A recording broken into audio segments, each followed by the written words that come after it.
What's going on, everybody? We just got an update to the 2.5 PTR for the terror zones. I haven't looked at it yet, so let's go through it. Update on September 15th. Content changes have gone live for the PTR 2.5 testing period.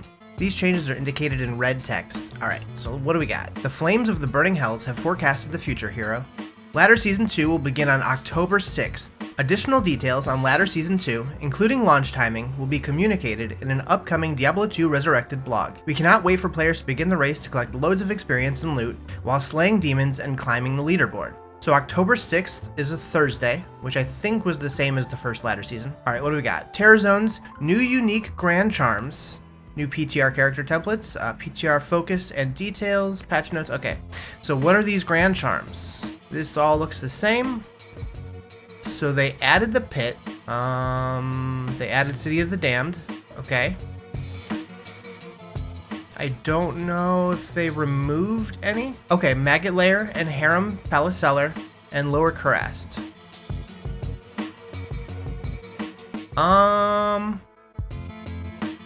Interesting. They forgot to update that list, but that's fine. The Act 1 Black Marsh Zone was accidentally added to the list of terrorized zones and has been removed. This zone was never able to be terrorized. Okay. Developer comments. The dominant driver of these changes was mob density.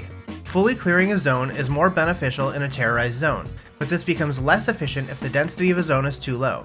Rather than adjust mob density, which can have ramifications on melee builds, we opted instead to remove zones with lighter mob density. The removal of Maggot Lair and Harem Palaceller was also to address terror zone playability in close quarter zones with doors. While zones with doors have always been a bit quirky, we do not wish to change them, opting instead to maintain their original design feeling. Instead, we have added 2 new zones that promote our intended benefits to players when terrorized. So the pit being terrorized is going to be pretty crazy because that was already one of the best magic farming spots. So River of Flame and City of the Damned is going to be terrorized all at the same time. That's going to be a good run for magic finding. Alright, new Sundered Charms. What is this? In Hell difficulty, many monsters receive resistance to specific damage types. If the resistance increases above 100%, that monster is then immune to a specific damage type. Because there are only a handful of ways to reduce a monster's immunity, only a minute portion of hero builds can successfully farm all zones in Diablo II Resurrected. We realize that this can create scenarios where certain builds are unable to take full advantage of the current terror zone, thus missing out on the experience gains and, most importantly, the fun of these zones. To promote increased class build diversity, we're including 6 new unique Grand Charms that allow the player to break specific monster immunity types while their charm is in their inventory. Okay. So they're basically giving us a Grand Charm with infinity and stuff like that. You'll notice a new keyword below called Sunder. This keyword means that if a monster has immunity to a specific damage type, the resistance will be reduced to 95% regardless of what their starting resistance percentage was, breaking their immunity and allowing damage of that type to be dealt to them. Sunder is applied before other resistance reducing modifiers and only affects non-players, so it's not useful in PvP. Okay. These new unique charms will only drop from terrorized monsters of rare, unique, or champion difficulty. There's one trade-off that comes with the new unique Grand Charms. While they reduce a monster's resistance, they also reduce your resistance to the same element, allowing you to receive more damage of that type. During the PTR, Sundering Charms will not drop from monsters and can only be tested through the Ptr Character Templates mentioned later in the blog. That's interesting, so we're not going to be able to see how they drop in the PTR. I don't know if they just haven't implemented that yet and they're running out of time. I don't know. We'll find out. Alright, so these are the new Ptr character templates and we can see which Grand Charm they have on them.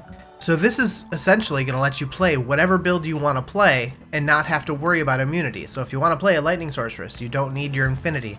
So it only brings the resistance down to 95%, but that's enough to do damage. So you can basically play any class you want as long as you get the Grand Charm needed. I like that a lot. Alright, so let's test this out. What do we got? Hobbin arrows? Oh, they're funny. Okay. Alright. Habaneros. Got it. Like peppers. Cold Arrow. Fire Claw. Fire Druid. Fire Source. Cold Source. Lightning Source. Frenzy Barb. Poison Nova Necro. Bone Necro. Holy Fire Paladin. Holy Shock Paladin. And Hammerdin. Alright, I want to do a Lightning Source. Ooh, that's an interesting looking charm. Crack of the Heavens. So we got Crack of the Heavens, which does monster lightning immunity is sundered, lightning resist minus 75%, Flame Rift, Monster fire immunity sundered. Fire resist minus 75%. Cold rupture. Monster cold immunity sundered. Cold resist minus 75%. Black cleft. Monster magic immunity sundered. Magic resist minus 50%. Bone break. Monster physical immunity sundered. Damage increased by 25%. And rotting fissure. Monster poison immunity is sundered. Poison resist minus 75%. And so that's what they all look like. This one looks like it was just kind of dipped in mustard and then wiped off, which is kind of unsettling. Or maybe it was soaked in urine? I don't know. Doesn't look great. Okay, so hypothetically, let's say we were on our cold source. Why is this one different looking? Okay, so it looks like they can roll with any of the designs. So they just look slightly different based on which one you get. We'll take the bluer one, because I like that better. Alright, so we got a couple cold skillers, we got towels, 3-piece, we got a Nightwing's Veil, a Death Fathom, a Spirit, Silk Weaves, Mage Fists, Stone of Jordan and Nasal Ring, Cold Arms, Spirit, okay. Alright, so we're on a cold source, which normally I can't do any damage to the Countess. So hypothetically, with this build, we'll be able to kill her without my Mercenary, which, should I, actually, let me kill my Mercenary. Let's just die. Kill him. There we go. Okay, Mercenary's dead. So let's see if we can solo the Countess now. We should be able to, no problem. Finding the tower has always been one of my favorite things. There it is. Alright. Level 1. Level 2.